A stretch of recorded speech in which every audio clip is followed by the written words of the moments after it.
जय जगन्नाथ समस्त को संग्रामी अभिनंदन। आपण मैंने जानी ओडिशा रे एक विप्लव आरंभ होती सबु कर्मचारी गोटे स्वर पुराणा पेंशन आम अधिकार।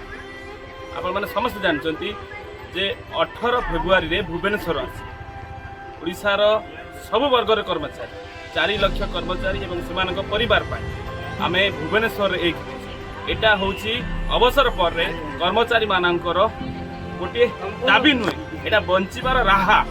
आम भावुचे आम 2050 रे 60 रे 40 रे रिटायर करवा एबेटू कहीं आंदोलन करवा। आपन भावुचे जदि अन्य साहा हेबेनी एबेटू संघर्ष करेंगे आपण असहाय बेले केही नथिबे निज हक पाई निजे लड़ंतु। भुवनेश्वर आसंतु फेब्रुआरी 18 आम समस्त मिलित हो ये लड़ाई का विरुद्ध नुहे एटा होची निज हक और स्वाभिमान लड़ाई।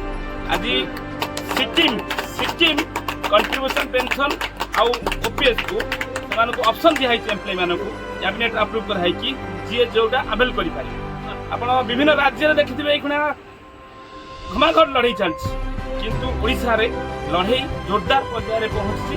केवल रविवार को अपेक्षा जे आपण माने एक होइकी गोटे दिन भुवनेश्वर आसबे आमे आम हक पाई 4 लाख कर्मचारी एक लक्ष्य आसंतु भुवनेश्वर। नमस्कार।